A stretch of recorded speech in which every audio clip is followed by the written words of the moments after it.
Some lessons are better lived than learned. Pain is the greatest motivator. Correct. And experience is the greatest teacher. The hardest thing is, can you come out here from nothing and be greater than what you was before? Legitimately. Like legitimately, can you legitimately be the greatest version of yourself? And it's so easy to revert back to old habits. I just like to be around peace. And if you went through and experienced as much pain as I have, I've been through a tremendous amounts of pain. Physically, mentally, spiritually. I've been through hell. In order to appreciate and understand great peace, you have to have went through and experienced great pain. And if my heart not telling me do it, then I'm not gonna do it. I believe that the key to happiness is self-accountability.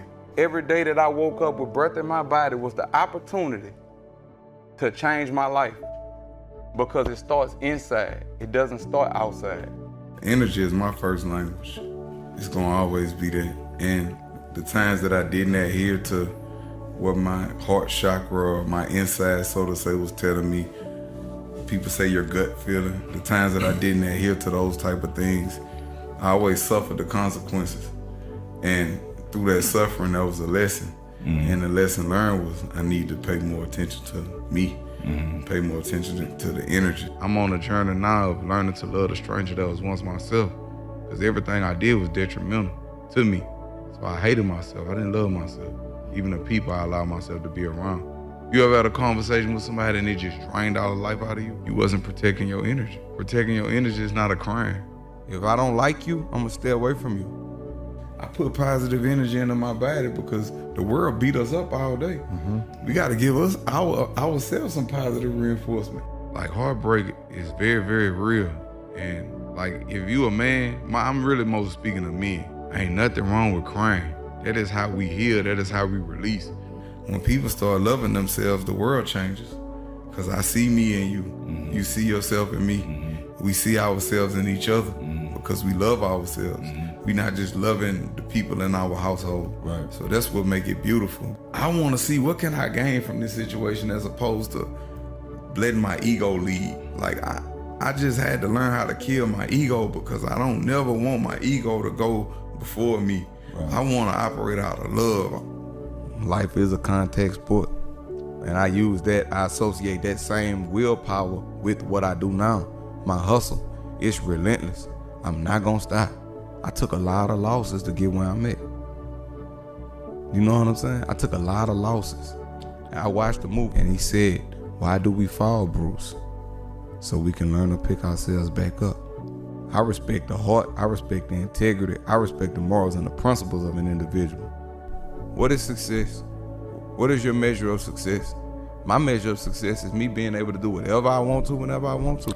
Freedom is not you being free. Freedom is you being free in your mind and your heart and your spirit, which is really a privilege for you to be free. Being your authentic self is beautiful. Right. And that's the greatest freedom that I learned. And I learned that comparison was the killer of all joy. Because I'm comparing my life to other people's highlight films. Or the elixir of life, it does start with meditation. You ever went to sleep and woke up tired? The mind was never quieted. The mind never received true rest. And I ain't trying to sound like no philosopher, no prophet or nothing, but I'm not happy, but I am at peace right now. I'm talking about pure peace. A lot of people can't be alone with themselves. They can't. Right. I can be alone with myself. I don't need to talk to nobody or nothing. I can talk to myself and figure it out. A lot of people don't want to face themselves. Right. And that's an act of valor. That's commendable. Because through isolation is where we reach elevation. That's when most of my epiphanies happen, when I'm alone. So I commend you on that. Like, that's beautiful. That's where my ideas come.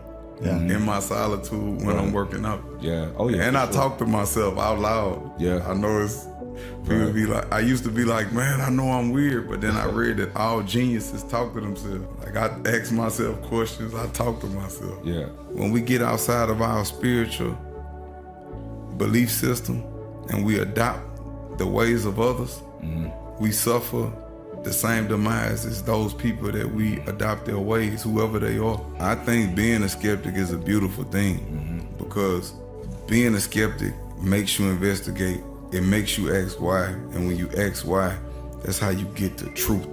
You have to ask why. So being a skeptic is not a bad thing. You know, like I say, the knowledge is power. And great knowledge in the hands of a fool would be self-destruction. And I'm not about to give all that away. With great wisdom comes great grief. The wisdom was worth more than gold and fine silver. Right. Because by wisdom, all things could be obtained. I don't know about anyone else, but the worst thing a man could be is a coward to his own self. And I'm just big on respect. That's why I give so much respect. And I don't place myself in environments where it could be challenged. I love you, but I love me more. I'm on my mission. I know my mission now. And I fell in love with that mission. When a man meets his mission, he and his mission become one. I've just found a way to deal with depression in a way that makes me happy. Right. As far as finding my gratitude. When you always living to please others, you gonna always be in a constant state of depression because you never doing nothing for you. When you start doing things for you to make you happy, then you can make somebody else happy because you're happy. I believe that you either learn fast or you die young. You know, in a room full of clowns, man, I can't be part of the circus, man. When you entertain a clown, you become part of the circus. It's not a race. Right. It's not a destination, it's a journey. It's your life. It's lifestyle. about feeling good. I always knew who I was. I always knew what I was. And if I did anything, I took full responsibility for what I did, no matter whether it was good or bad. I took full responsibility for it. And I understand that this is what I signed up for. I enlisted for this. I always knew what I was and who I was. And I know what my job is, and I always ran from it. I am now fulfilling my purpose now. It's the things that you don't want to do that be the best things for you. The days I don't want to go to the gym, that's the days I have my best workout. I wish they had a magic button. If you don't work, you don't eat. That's if real. you don't grind, you don't shine. Rudyard Kipling said, "To thine own self be true." And that is the greatest reality. So if you skateboard or you ride BMX bikes or dirt bikes or whatever you into, that is the real you. If you're not afraid to be who you are, that is the real you. You are only a victim of the energy that you project. I prepare at night to have a great morning. I don't just get up and freestyle. Right. Like at nighttime, I already know what I'm probably gonna wear in the morning. Some workout clothes. I'm gonna take me a cold shower. I'm gonna drink me some hot water, key limes. I'm gonna pray, do my stretches. I go to the gym, I do my core, do my cardio, full body, everything. And it just make my day just beautiful. Whatever your process is, sometimes I listen to the nature sounds of the rain. Right. That's recovery also for the body. I do that, and in the morning, I never get on my phone. I go straight and get the hard part. I do my workout first, my therapy. I do things that's gonna give me energy. I get that done first. Right. Then I start my day.